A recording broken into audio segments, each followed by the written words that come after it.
Hi guys, this is Julia and today I have a special video for you. Before we get into my card, this video is part of the Happy Insta Girls blog hop. There are a bunch of German crafters, amazing German crafters, incredibly talented, and we kind of got to follow each other on Instagram and commented on our posts and admired each other. And one of us came up with the idea that we could make a real card hop, basically send each other real cards, just so we wouldn't hoard our cards and just for the enjoyment of them. And so we exchanged our real life addresses, and today is the Happy Insta Girls card block hop. I will have links to the other girls in the video description below and also on my blog. It's a fantastic idea and I'm really happy that I get to be part of it, and I want to show you the card that I received. This card was made by my crafty friend Sonia Kerkhoffs, and she is amazing. She colored this beautiful card and even included a shaker in there. I'll have more close-up photos on my blog, so check it out. Now off to the card that I made for the blog hop and send off to one of the lucky ladies. Well, I hope they consider themselves lucky. I am using these scribbled flowers by My Favorite Things. It's a very intricate die and I'm going to be using it with watercolor cardstock. You can see the beautiful texture here that I want to take advantage of. And before I die cut it, I'm going to sponge some color onto that cardstock because it's kind of easier to do this first than to color all the pieces separately that I will die cut. So I'm using mustard seed and spiced marmalade to get some really nice and intense warm colors.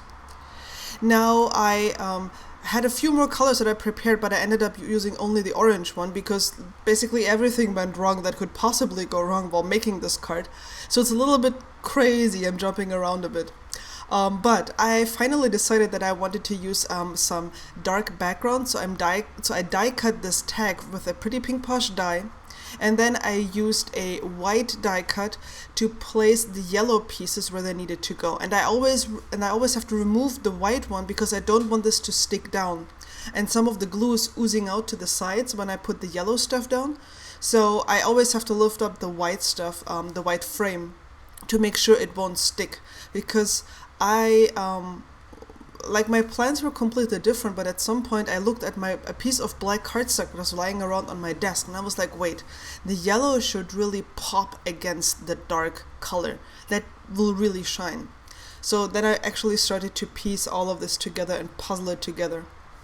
And I was really surprised how it turned out. Now you can see I put a die cut there on the tag, and then I created my background. I used a W+9 die to die cut this panel from watercolor cardstock, and then I'm using the same colors that I used for the flower to create my background.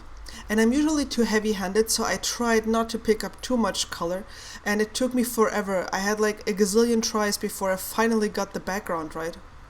And I was really frustrated and wanted to give up already. But after all the hard work, I have to admit, I absolutely love how the background turned out. I was almost sad to cover it up because I liked how the color dried against the edges, like this little sharp edge that you have when watercolor dries. I absolutely loved how this turned out. I was really, really happy about that, and I hope the person who gets this will be happy about it too. Then I put a ton of glue with the ATG on the back side of this panel here and adhered it to my black card base. I so need to get black cardstock again. Seriously, I'm basically out of it.